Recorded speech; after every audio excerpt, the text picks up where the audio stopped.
안녕하세요. 책 읽어주는 편안한 엄마입니다.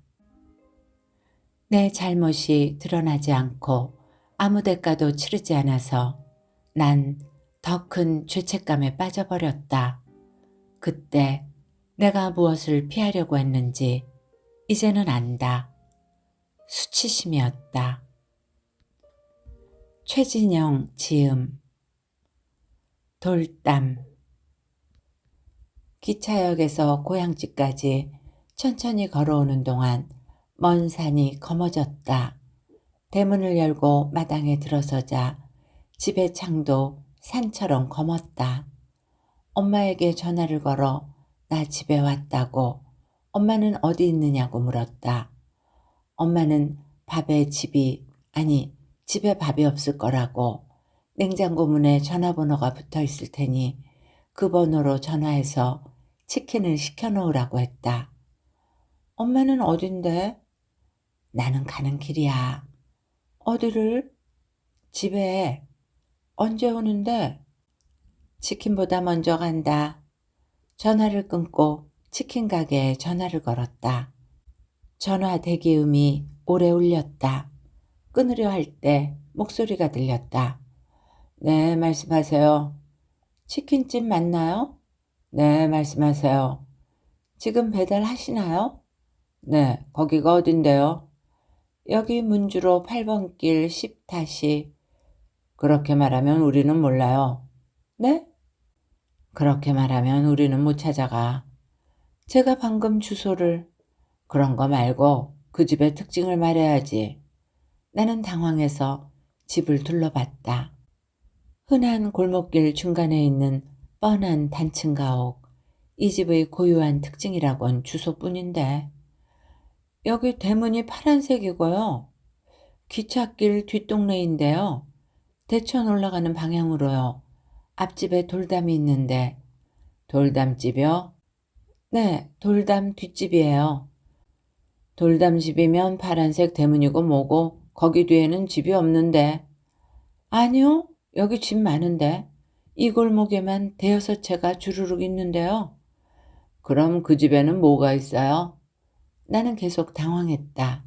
치킨을 시키려면 우리 집에 뭐가 있는지 말해야 하나? 대문이 파란색이고 마당에 감나무가 있는데 그게 지금 잎이 다 떨어져서 누가 보더라도 저게 감나무인지. 아, 감나무집. 상고동 오영재 맞은편 집, 그 집. 네? 거기 알지. 늘상 시키는 그걸로 가져가면 되죠? 그게. 알았어요. 곧 갑니다. 정말 곧 왔다. 20분도 지나지 않아 환갑은 넘은 것 같은 남자가 자기 집처럼 태연히 대문을 열었다. 남자는 왼손에 헬멧을, 오른손에 치킨 봉지를 들고 마당을 가로질러 현관으로 걸어왔다.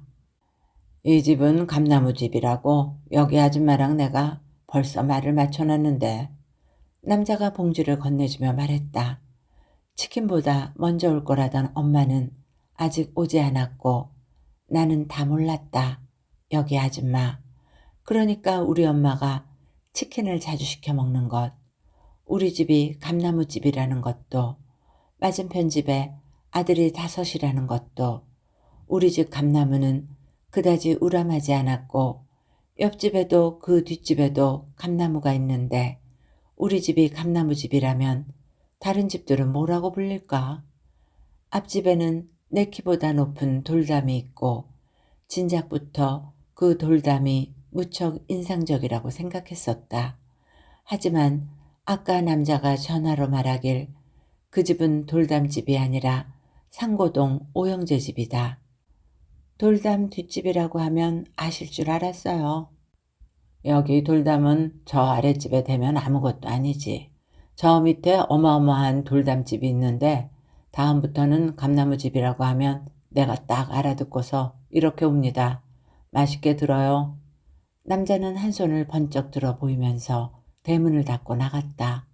멀어지는 오토바이 소리를 들으며 봉지를 열어봤다. 엄마가 늘 시킨다는 그거는 간장치킨이었다. 그리고 엄마가 왔다. 엄마가 말하길 앞집 돌담은 그 집 할아버지가 쌓은 건데 중학교 수학 선생이었던 할아버지는 퇴직한 다음 날부터 강과 산을 돌아다니며 돌을 주워와 시멘트도 바르지 않고 돌담을 쌓았다고 했다. 오래 걸릴 줄 알았는데 한 계절도 채 걸리지 않았다고. 퇴직하고 마음이 허전하니까 담을 쌓은 거라고 했다. 그럼 그 다음엔? 담을 다 쌓고 그 다음에는 허전한 마음을 어떻게 하셨대? 그런 걸 어떻게 할 수는 없는 거고 익숙해지는 과정이 필요한 거지. 그러다 보면 이것저것 섞여서 본래 마음에 가까워지는 거지. 본래 마음이 뭔데? 그건 바다 같은 거지. 바다? 바다에는 고래도 상어도 있고 꽁치도 해파리도 있고 미역도 있고 플랑크톤인가 그것도 있는 거 아니냐. 다 같이 섞여서. 엄마 요즘 뭐 배우는 거 있어? 뭔 소리냐? 엄마 말이 뭔가 예전이랑은 다른 것 같으니까. BTN을 본다. 뭘 본다고? 넌 일은 어쩌고 왔냐? 휴가 썼어? 그만뒀어. 엄마는 입에서 뼈 조각을 빼내며 나를 빤히 쳐다봤다. 나는 시선을 피하며 흐리게 중얼거렸다. 나도 과정이 있어. 네가 나온 거야? 아님 잘린 거야? 근데 엄마, 저 밑에 어마어마한 돌담집이 있어? 엄마는 주먹으로 가슴을 툭툭 치다가 콜라를 들이켰다. 회사 사람들에게 나는 입속의 뼈 같은 존재였고 결국 나오는 수밖에 없었다. 그래도 퇴사는 가장 나중으로 미루고 싶었는데 부장이 나를 배신자로 몰면서 내게는 아무 일도 주지 말고 어떤 정보도 공유하지 말라고 사람들에게 명령하는 것을 보았을 때 내게는 다음 정거장이 없음을 깨달았다. 가장 나중에 도착한 것이다. 엄마에게 그 과정을 다 말할 수는 없었다. 어린이용 장난감과 왕구를 만드는 회사에서 4년 넘게 일했다. 사장의 남동생이 영업부장, 아내가 회계팀장이고 아들은 상품 허가와 유통 담당이었으며 교회에 있는 공장은 처남이 운영했다. 사장 가족을 제외한 직원은 5명이어서 두어 명씩 늘거나 줄었는데 모두 계약직으로 시작했고 2년 뒤 무기계약직이 되거나 퇴사했다.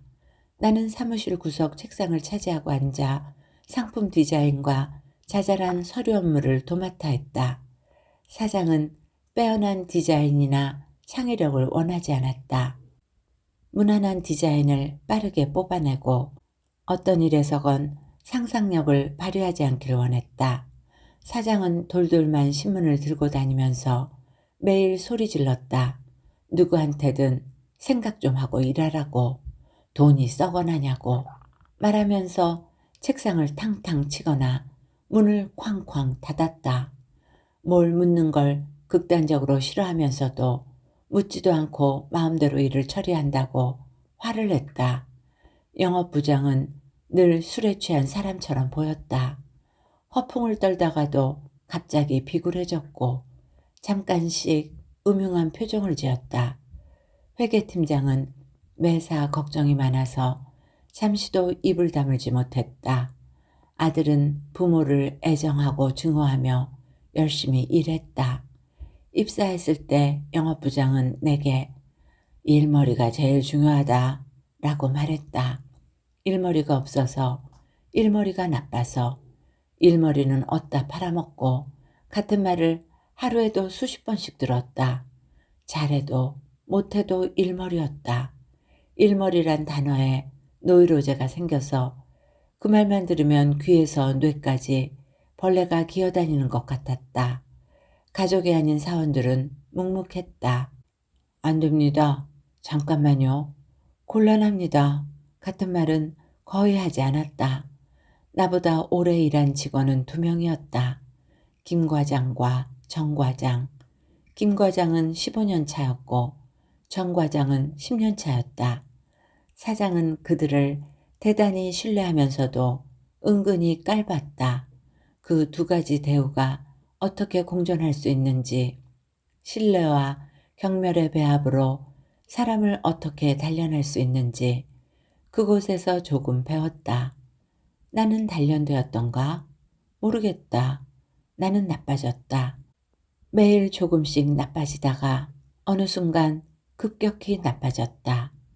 다음 날 엄마 몰래 담배를 피우러 나왔다가 즉흥적으로 어마어마한 돌담집을 찾아 걸었다. 치킨 남자가 저 아랫집이라고 했던 것 같은데 아래가 어느 쪽을 가리키는지 알 수 없어서 내키는 대로 방향을 잡았다. 골목을 빠져나가 기찻길을 왼편에 두고 걸었다. 겨울바람이 쉼없이 불었다. 나는 트레이닝 바지에 후드 티셔츠만 입고 슬리퍼를 신고 있었다. 오래 걸을 수 없는 상태였는데도 집으로 돌아가길 자꾸 미뤘다. 조금만 더 가보자. 어마어마하다니까. 멀리서도 알아볼 수 있겠지. 이상한 오기가 겨울바람처럼 내 등을 떠밀었다. 아니다. 이상할 것도 없이 그게 그냥 나다. 나는 자주 그런 식으로 걸었다. 길은 끝이 없다는 걸 알면서도 끝이 없으니까. 지쳐 화날 때까지 걷다가 포기하는 사람. 눈보라가 불기 시작했다. 얼굴과 손발이 얼어 감각이 사라졌다. 무서울 정도로 추웠다. 휘청거리며 돌아설 수밖에 없었다. 그쪽 아니고 반대쪽. 연못까지 가야 돌담이 보여. 엄마가 말했다. 저쪽에 연못이었던 데가 있어. 지금은 물이 없는데 얼마 전까지 물이 있었어. 나도 알아, 연못. 근데 물이 없다고? 연못을 안다고? 어릴 때 연못 근처에서 자주 놀았는데 거기서 놀았다고? 어. 왜? 노는데 뭔 이유야? 근데 연못에 왜 물이 없어? 엄마가 멈칫했다. 말랐을걸? 못이 말라? 마르기도 해? 말랐는지 어쨌는지. 엄마는 말끝을 흐리며 텔레비전으로 눈을 돌렸다. 저녁 예불이 끝나가고 있었다. 다음 날 운동화를 신고 점퍼를 입고 털모자에 목도리까지 두르고 집을 나섰다. 집에서 할 일도 없었고 서울로 올라가기도 싫었다. 가면 바로 구직을 시작해야 할 테고 나는 분명 쫓길 것이다. 시간과 세금과 잔금과 기타 등등에 일단 돌담을 보자. 얼마나 어마어마한지 보자. 그리고 다음을 생각하자. 이젠 말라버렸다는 연못을 보고도 싶었다. 생각할 일이 없어 여태 잊고 살았지만 연못은 어린 시절 장미와 나의 아지트였다. 연못과 장미집이 가까웠다. 장미의 플레임은 장미루. 11살부터 12살까지 우린 아주 친했다.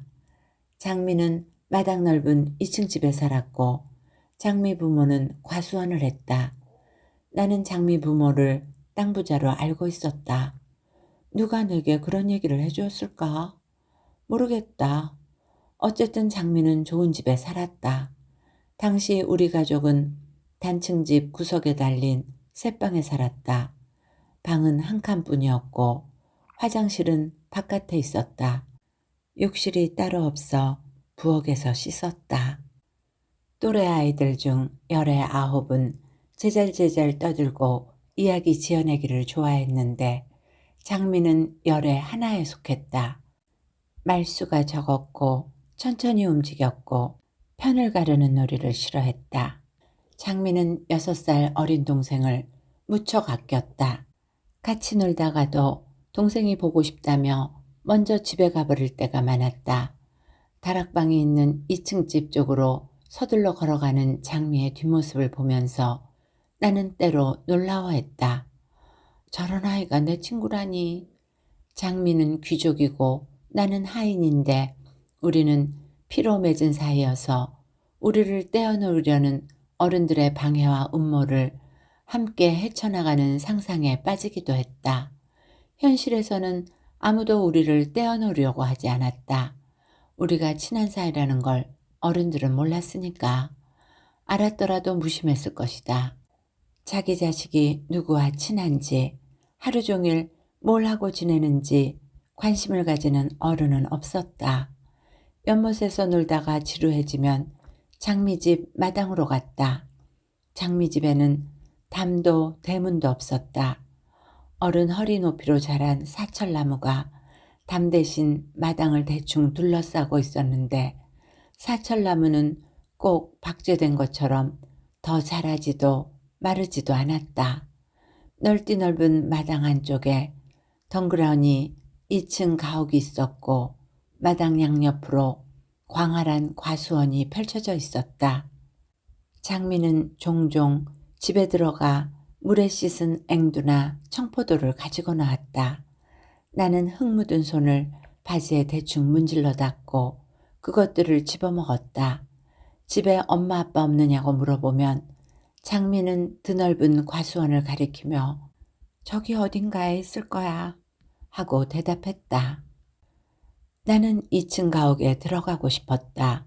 집 안에 있을 게 분명한 나무 계단을 천천히 밟아보고 싶었고 장미의 방도 구경하고 싶었다. 거실에는 커다란 가족 사진이 걸려 있겠지? 화장실에는 쪽배 같은 욕조가 있을 거야. 주방에는 등받이가 높은 의자 여러 개가 있겠지? 커다란 창의 양옆에는 새하얀 레이스 커튼이 달리지 않았을까? 하지만 장미는 나를 집 안으로 초대하지 않았다. 내 동생이 잠에서 깰 거야. 내 동생에게 나쁜 게 묻을 거야. 내 동생이 겁을 내고 울지도 몰라. 방에 들어가서 놀면 안 되느냐고 물어보면 장미는 늘 동생 걱정을 했다. 장미와 뭘 하고 놀았던가. 한쪽이 이기면 다른 쪽이 지는 놀이는 전혀 하지 않았다. 가위바위보 하나 빼기나 묵찌빠조차 하지 않았다. 마당이나 연못 테두리를 맴맴 돌면서 풀 따고 흙 만지고 돌멩이 줍고 돌멩이 던지면서 이따금 터무니없는 이야기를 나누었던 것 같다. 장미는 나를 무척 편하게 생각했다. 경쟁적으로 떠들지 않아도 되고 강박적으로 편가르지 않아도 되고 혼자 있는 것처럼 같이 있을 수 있는 사람이 나였던 것이다. 나도 장미가 편했던가? 모르겠다. 나는 내가 장미로 친구여서 같이 있다고 느꼈다. 그 외에는 별로 없었다. 스스로를 같이 있다고 느꼈던 순간은. 장미와 멀어진 뒤에는 연못 쪽으로 가지 않았다. 중학생이 되고 나와 다른 교복을 입은 장미를 길에서 마주치기도 했지만 그럴 때마다 못 본 척했다. 장미를 생각하면 그렇게라도 만나버리면 나는 화끈거렸고 내가 너무 싫어서 일부러 하루를 망쳐버렸다. 진동이 느껴졌다. 주머니에서 핸드폰을 꺼냈다. 모르는 전화번호였다. 사장일 수도 있고 영업부장일 수도 있다. 증거를 남기지 않으려고 다른 사람 핸드폰을 사용하는 것일지도 모른다. 전화가 끊어지고 다시 진동이 시작되었다. 그러기를 5번. 잠잠해졌다. 문자도 음성 메시지도 오지 않는다. 내가 겁낼 것은 없지만 겁이 났다. 내가 잘못한 것은 아니지만 내 잘못도 있다. 다른 사람은 몰라도 나는 안다. 계속 회사에 있었다면, 배 터지지 않았다면 그래도 내가 신고했을까? 고민하고 갈등하면서 1년, 2년을 보내고 그렇게 10년을 채웠을지도 모른다. 100년을 근무해도 부장이 될 수 없는 과장이 되면서 단련되었을지도 모른다. 대개 2년을 채우지 않고 퇴사했다. 사장은 사람이 자주 바뀌는 것을 싫어하면서도 정규직으로 계약하지는 않았다. 사장의 머릿속에는 정규직이란 단어 자체가 없었다. 아니, 무기계약직이 바로 정규직이었다. 사장은 2가지가 다르지 않다 생각했고 실제로 그렇게 말했다. 그렇다면 정규직으로 사람을 써도 상관없을 텐데 아무도 사장에게 그렇게 되묻지는 않았다. 김 과장과 정 과장 머릿속에는 어떤 질문이 들어있을까? 어쨌든 그들은 그 회사를 다니며 적금과 청약저축을 부었다. 결혼을 하고 아이를 키웠다. 사장은 가족 대하듯 직원을 대했다. 집안 사업하는데 야근이나 주말 근무가 무슨 대수냐. 장사가 잘 돼서 회사가 돈을 많이 벌면 모두에게 이로운 일 아니냐는 식으로 말했다. 사장의 이득은 결코 나의 이득이 되지 않았다. 사장의 손해는 나의 손해가 되었다. 아무도 연차 휴가를 따지지 않았다. 여름 휴가는 주말과 붙여서 사흘이었고 사장이 정해주는 날짜에 쉬어야 했다. 피치 못할 사정으로 휴가를 내야 할 때면 부장과 사장에게 사정을 말하고 허락을 구해야 했다. 당당하게 요구하려고 해도 그들 앞에 서면 비굴해졌다. 야근과 특근 수당도 따로 없었다. 명절이나 연말 보너스도 사장 마음대로 주거나 주지 않았다.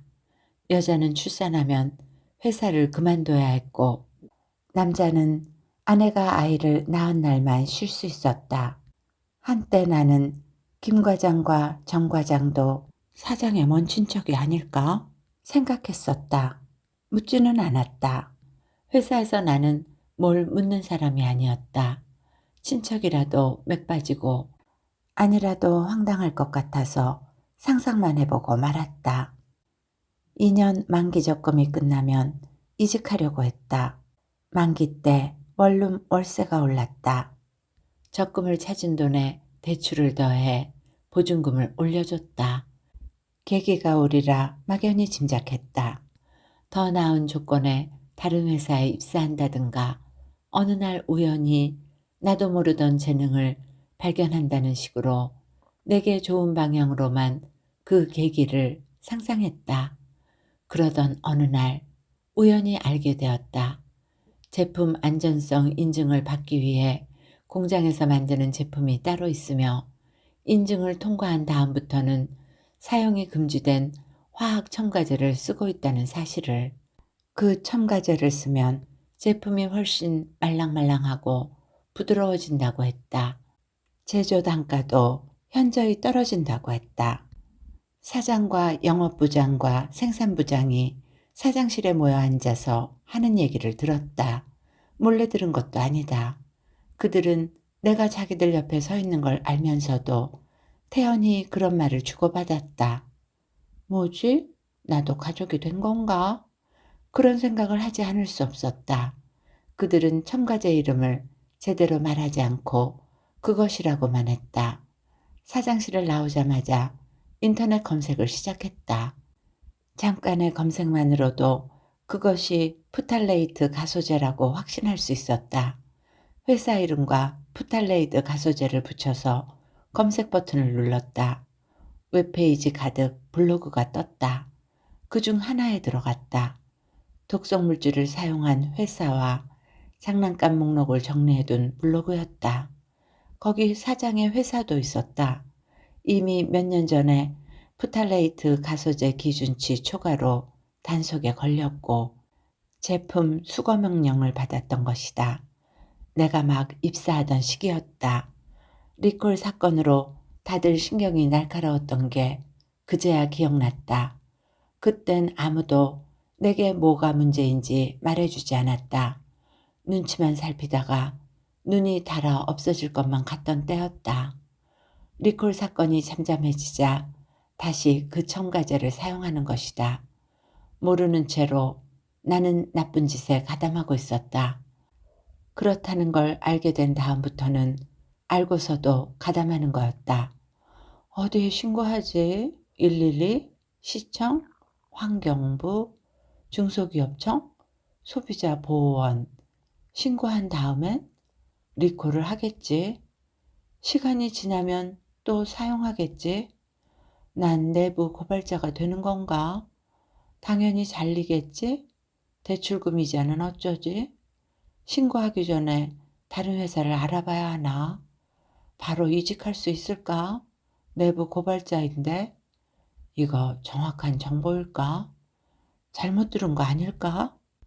괜히 신고했다가 무고죄 같은 걸로 고소당하면 어쩌지? 며칠 동안 편두통이 심해지도록 고민했다. 아침 저녁 초조한 마음으로 프탈레이트 가소제를 검색했다.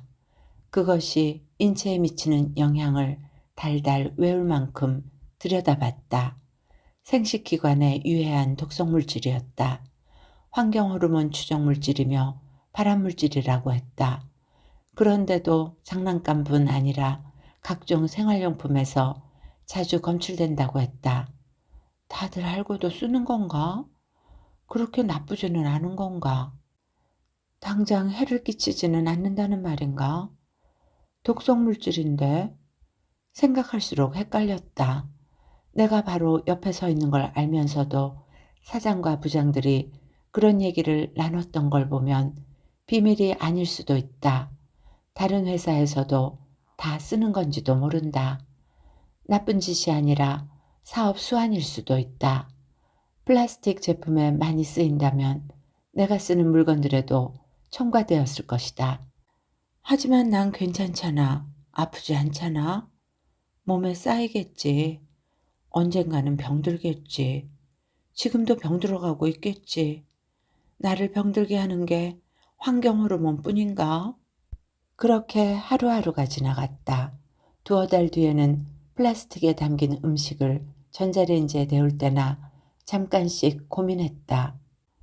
필드에서 일할 때에는 좋은 대학, 좋은 스펙, 그런 거 다 필요 없거든요. 그렇게 말하고 있었다. 일머리가 있어야 돼. 일머리 없으면 자기도 자기지만 주변에서 죽어나거든요. 수습사원인 이찬양 씨 옆에 앉아 편의점 도시락을 먹으면서 다른 사람도 아닌 내가 그렇게 말하고 있었다. 찬양 씨 있잖아요. 설탕 말이야. 그거 많이 먹으면 몸에 나쁘잖아요. 근데 적당히는 먹어줘야 사람이 살잖아요. 도시락의 돈가스에서 플라스틱 맛이 났다. 프탈레이트 가소제라고 있어요. 그게 뭐냐면 화학 첨가제인데 혹시 들어봤어요?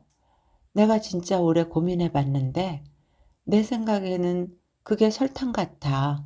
그게 좀 들어가줘야 사람이 쓰기 편한 제품이 되는 거지. 그렇지 않으면 나쁜 줄 알면서도 왜들 그렇게 쓰겠어요? 그게 기준치 넘게 검출되면 리콜하는 건데요. 그런데 기준치란 것도 웃기지 않아요? 기준치를 딱 맞추면 해롭지 않은데 기준치에서 1만 넘어가면 갑자기 해로워진다. 이건가? 음주 측정이랑 뭐가 다르지? 나는 그것도 되게 이상하더라고요. 찬양 씨가 생각해도 이상하지 않아요? 난 세상의 모든 기준치라는 게 너무너무 이상해. 그렇지 않아요? 이찬양 씨는 아무 대꾸도 하지 않았다. 고개를 끄덕이지도 가로젓지도 않았다.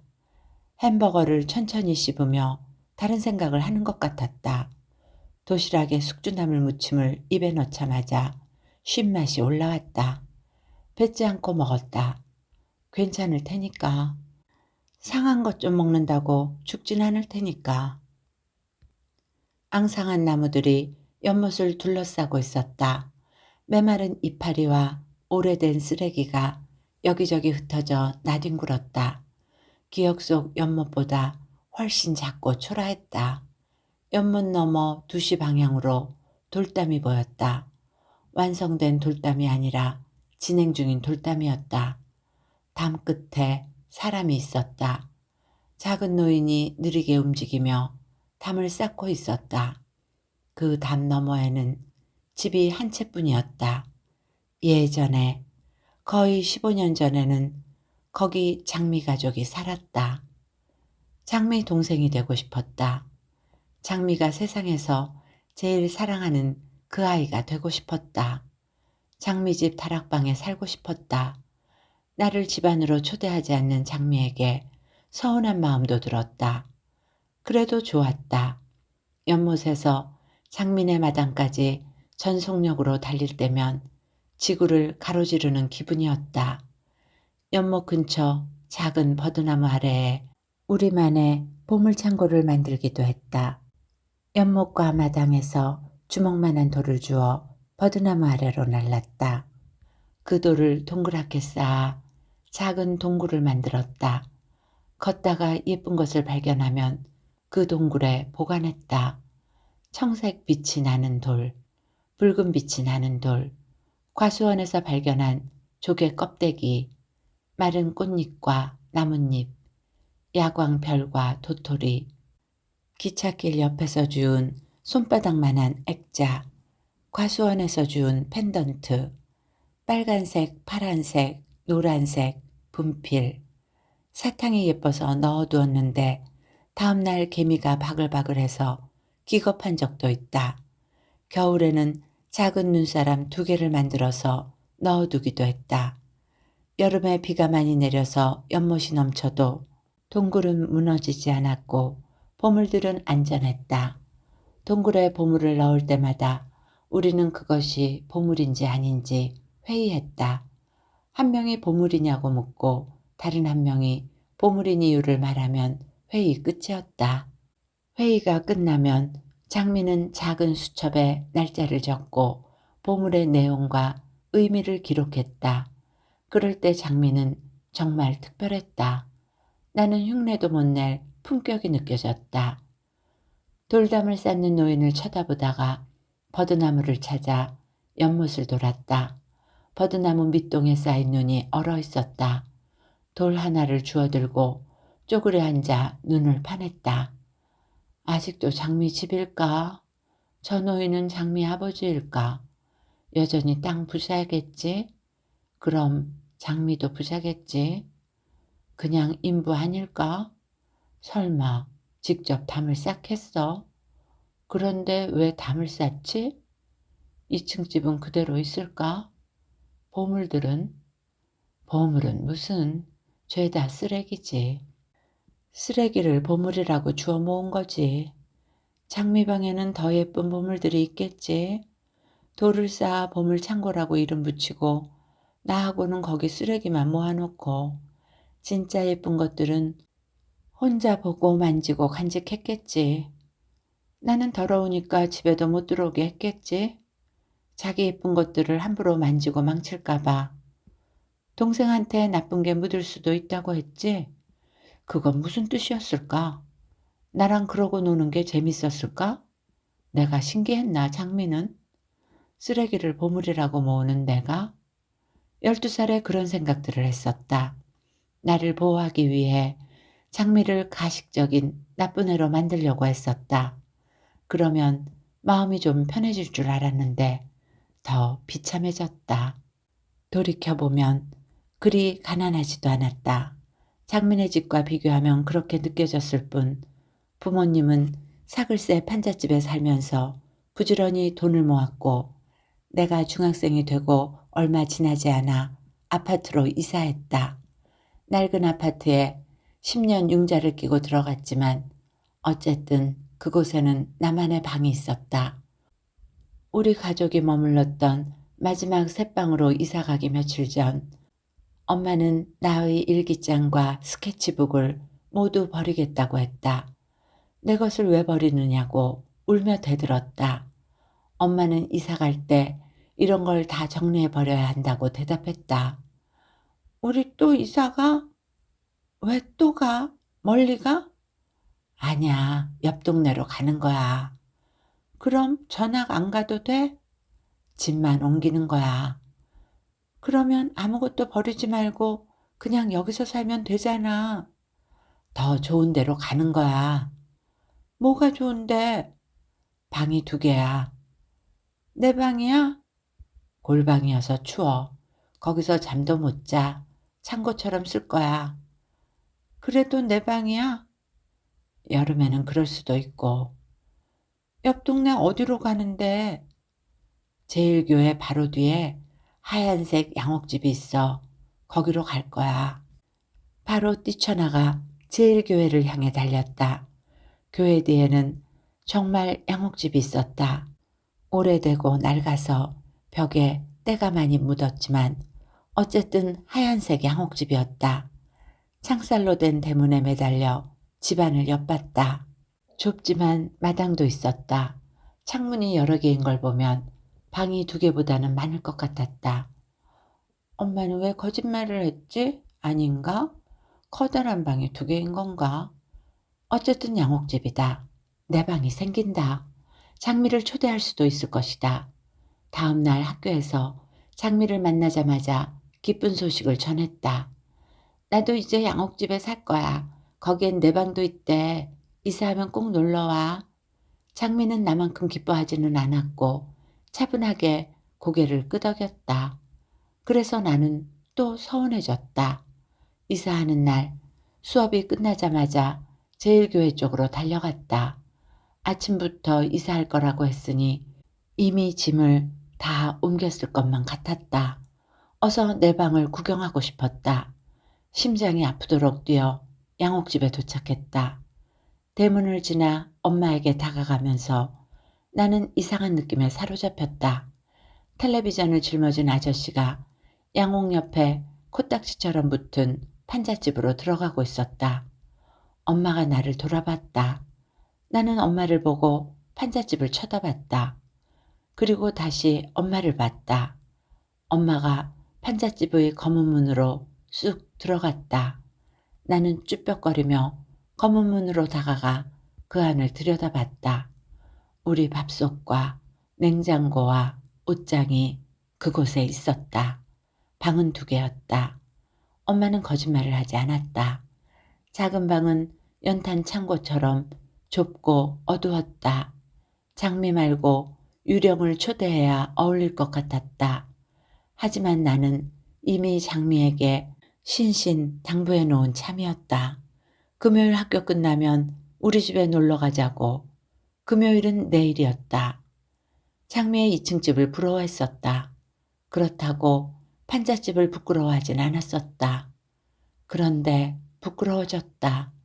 이젠 나도 장미처럼 양옥집에 살 거라고 믿었는데 계속 판잣집에 살아야 한다는 걸 알아버린 그 순간.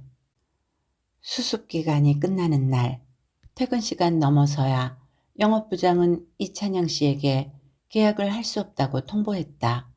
지난 석 달간 이찬양 씨가 주로 한 일은 서류 작성과 복사와 전화 연결과 청소 같은 잔심부름 뿐이었다. 회사는 영업 뛸 사람이 부족하다며 이찬양 씨를 뽑았다.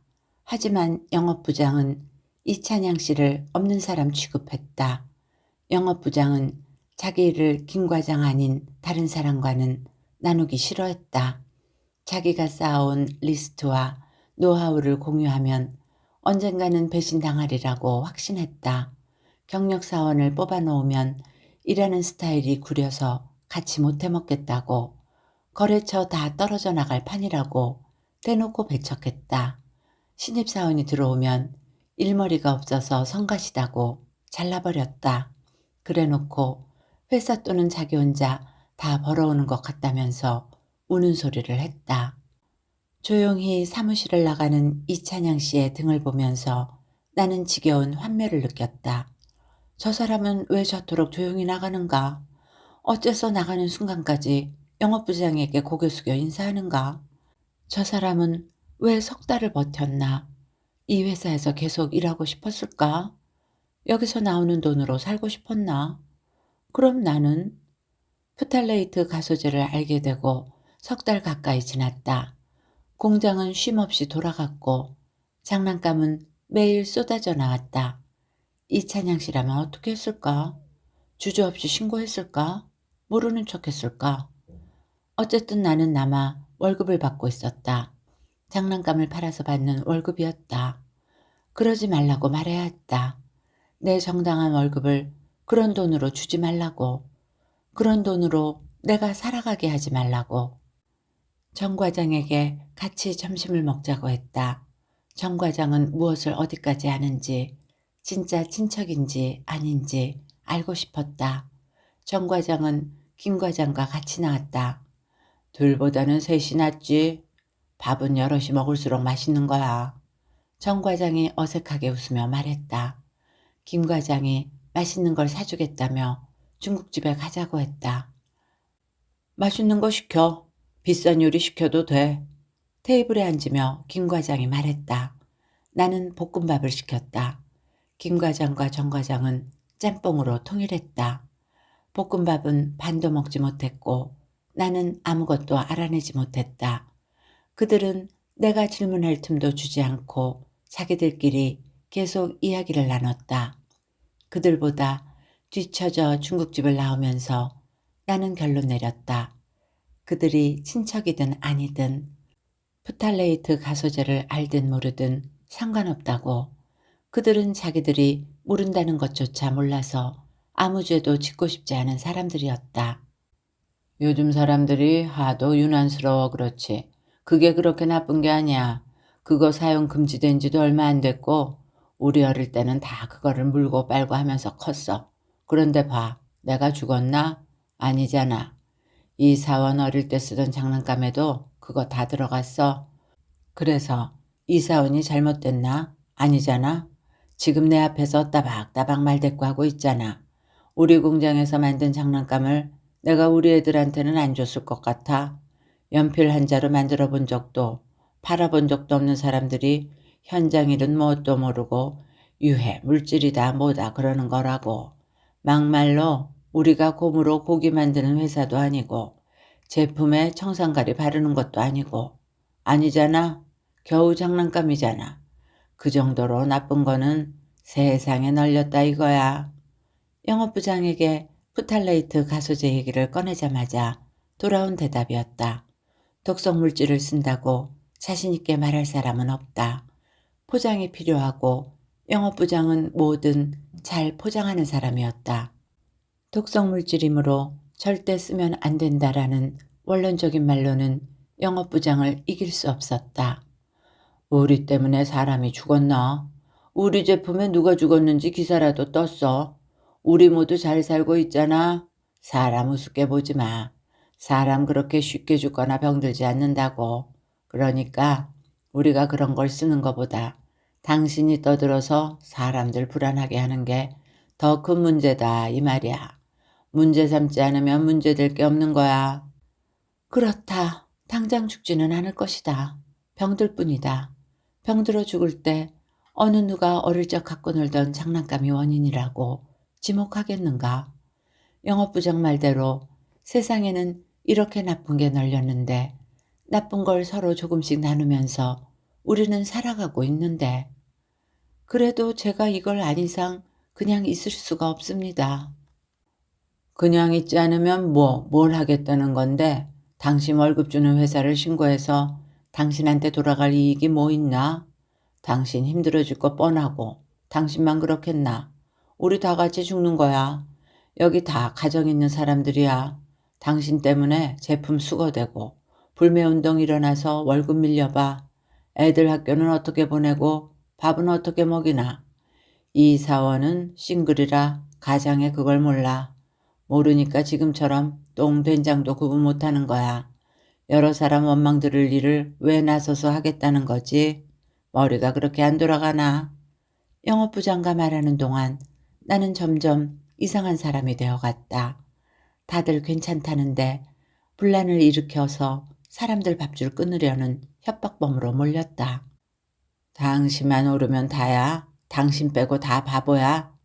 저기 정 과장도 김 과장도 설마 몰라서 가만히 있겠어? 생계잖아 생계. 당신한테는 이 일이 뭐 취미세요? 아니요.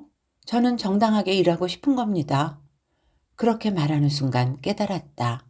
푸탈레이트 가소제가 아니더라도 나는 이미 부당하게 일하고 있다는 사실을. 월급이 통장에 찍힐 때마다 사장이 돌돌만 신문으로 내 정수리를 치며 고함칠 때마다 죄짓듯 휴가를 쓰고 매년 명절 직원 선물로 남성 양말 세트를 받을 때마다 나는 돌담을 쌓듯 모욕감을 쌓아왔다. 돌아보기 싫은 감정이라 대충 쌓아뒀던 그것이 흔들리고 있었다. 내가 지금 이 자리에 거저 앉아 있겠어? 조사도 징계도 다 때가 있는 거야. 우리 회사 하나 조직했다고 그 큰 조직이 움직일 것 같아? 내가 그쪽에 아는 사람이 한둘이겠냐고. 영업부장이 말했다. 당신 마음대로 해봐. 뭐가 어떻게 되는지 두고 보라고. 수업이 끝나면 장미와 나는 학교 쪽문에서 만났다. 특별한 일이 없으면 거의 매번 그랬다. 쪽문은 거미줄 같은 골목으로 이어졌고 골목에는 취한 어른들이 많았다. 담배 피우고 욕하고 침 뱉으면서 무서운 눈으로 사람을 노려보는 중학생도 있었고 종종 싸움도 일어났다. 우리는 손을 잡고 씩씩하게 그 길을 빠져나와 연못까지 갔다. 금요일에 나는 정문으로 나갔다. 도망치듯 달렸다. 장미는 아주 오래 나를 기다릴 것이다. 길이 어긋날까봐 교실로 나를 찾으러 가지도 않을 것이고 제일교회 뒤 하얀 양옥집을 찾아가지도 않을 것이다. 그저 나를 기다릴 것이다. 장미가 그러리라는 걸 잘 알았다. 너무 잘 알아서 그래도 설마 그러겠어? 생각했다. 아무리 장미라도 조금만 기다리다 집으로 가겠지. 밤이 오도록 기다리진 않겠지. 그렇게 믿고 싶었다. 일을 마치고 집에 돌아온 장미 부모님은 집 치우고 씻고 밥 차리느라고 장미가 집에 없는 줄도 몰랐을 것이다. 밥 먹자고 장미루를 부르고 아무리 불러도 장미루가 나오지 않아서 집과 마당과 과수원을 다 뒤진 다음에야 장미루가 근처에 없다는 걸 알게 되었으리라. 부모님은 경찰서로 학교로 달려갔다. 당직 선생과 같이 교실을 뒤지고 정문 근처의 문구사와 슈퍼를 모두 찾아다녔을 것이다. 장민의 담임은 반아이들 집에 전화를 돌렸고 장미와 내가 친하다는 사실을 알게 되었다. 마침내 우리 집으로 전화가 왔다. 오늘 미루를 언제 마지막으로 봤어? 오늘도 미루랑 놀았어? 담임이 다급하게 물었다. 장미루랑 정문에서 만나기로 했는데 장미가 나오지 않아서 기다리다가 집에 왔어요. 놀란 채로도 나는 거짓말을 했다. 전화를 끊고는 무서워서 울었다. 쪽문으로 가볼 생각도 못하고 울기만 했다. 사고가 있었어. 물을 한 모금 마시고 엄마가 말했다. 그 집 딸이 죽었어. 밥을 먹다 말고 엄마를 쳐다봤다. 누가 죽어? 그 집 딸이. 장미가 죽어? 장미가 누군데? 죽었다며 장미가? 나는 밥을 삼키지 못하고 밥상에 뱉어냈다. 그 집 딸을 알아? 내 친구야, 내 친구. 어떻게 네 친구냐? 나이 차이가 얼만데? 내 친구라고, 장미라고. 아, 딸이 둘이지. 그렇지, 언니가 있지. 엄마는 물을 한 모금 더 마시고 이야기를 시작했다. 2층 집과 과수원은 장미 당숙 소유였다. 장미 부모님은 2층 집 지하에 살면서 과수원 일을 맡아 했다. 장미 당숙은 2층 집과 도시를 오가며 큰 사업을 벌이다가 2, 3년 전 장미 부모님에게 집과 땅을 싼 값에 넘기고 도시로 완전히 떠났다. 장미 동생 미래는 어릴 때 심장이 아파서 큰 수술을 받았고 남들보다 1년 늦게 학교에 들어갔다. 중학교 다니면서 1년 더 쉬었고 작년에 근처 대학에 입학했다. 중간고사 끝나고 미래네 학과 학생들은 가까운 유원지로 MT를 떠났다. MT를 마치고 돌아오던 밤 버스에 탄 학생들 대부분이 잠들어 있던 그 밤 버스 뒤쪽 엔진 부근에서 불이 났다. 기사는 경적을 울리며 버스를 갓길에 세웠고 잠에서 깬 학생들은 하나뿐인 문으로 탈출했다. 유독 가스가 깜깜한 버스 안을 메웠다. 학생들이 다 내리기도 전에 뭔가 터지는 소리가 들렸다. 검은 그을음이 솟구쳤고 불길이 거세졌다. 그래도 다 내린 줄 알았다. 모두 살아남은 줄 알았다. 서로 이름을 부르면서 존재를 확인하다가 장미래가 없다는 것을 알게 되었다. 누가 없어? 미래가 없어? 버스 기사는 허겁지겁 버스에 올랐다. 버스가 펑 소리를 내며 휘청거렸다. 버스 기사는 버스 주인 오명곤이었다. 오명곤은 그 동네에서 태어나 자라고 늙은 사람이었다. 젊을 때는 시내버스를 몰아서 동네 사람들 누가 몇 날 몇 시면 어디에 가는지 다 꿰고 있었다. 퇴직한 다음에는 젊어서 모은 돈으로 낡은 관광버스를 샀다. 그 버스를 10년 넘게 굴렸다. 동네 사람들은 저 버스가 아직도 굴러다니느냐, 저러다 큰 사고 친다, 뭔 일이든 당한 뒤에야 폐차시킬 작정이냐고 구시렁거리면서도 결혼식이나 야유회 등 단체로 타지에 가야 할 일이 생기면 오명곤의 버스를 빌려 탔다. 한 동네 사람이 버스 장사를 하는데 모르는 사람 것을 빌려 타기도 민망하고 좀 낡긴 했어도 아는 사람이 운전하는 버스가 더 편하고 안심된다고 했다. 장미래가 MT를 간다고 했을 때 아버지는 말했다. 버스를 빌릴 거면 오신의 버스를 써줘라. 그 사람 벌이가 없다고 맨날 울상이더라. 장미래도 오명곤도 버스에서 나오지 못했다. 동네 사람들은 장미 부모님을 위로하려고 이런저런 말들을 했다. 그 중에는 절대 하지 말아야 할 말도 섞여 있었다. 그래도 그 집에는 자식이 하나 더 있잖아. 오씨네는 가장이 죽었어. 자식은 여럿이어도 아버지는 하나 아닌가. 미래는 어려서부터 죽을 고비 여러 번 넘겼잖아. 명보다 오래 살았다고 생각하면 마음이 좀 편할지도 몰라. 호사 다 말하고 부자 삼촌이 과수원이랑 집이랑 넘겨준 게 화근이지. 재산 들어오니 사람 나가잖아. 장미래의 건강을 걱정해서 여러 들어놓은 보험을 두고도 어떤 사람들은 위로를 가장한 나쁜 말을 주고받았다. 결국 큰 싸움이 났다. 슈퍼 앞 평상에 모여 쑥덕거리던 사람들을 향해 장미 어머니가 돌을 던진 것이다. 사람들이 말렸고 어머니는 말리는 사람들을 물어뜯었다. 경찰이 와서 어머니를 데려갔다.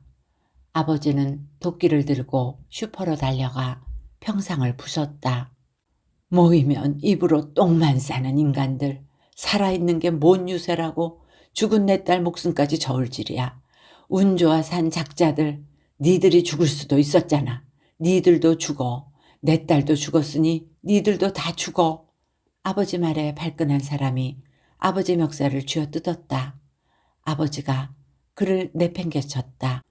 두 사람은 서로를 맘껏 때렸다.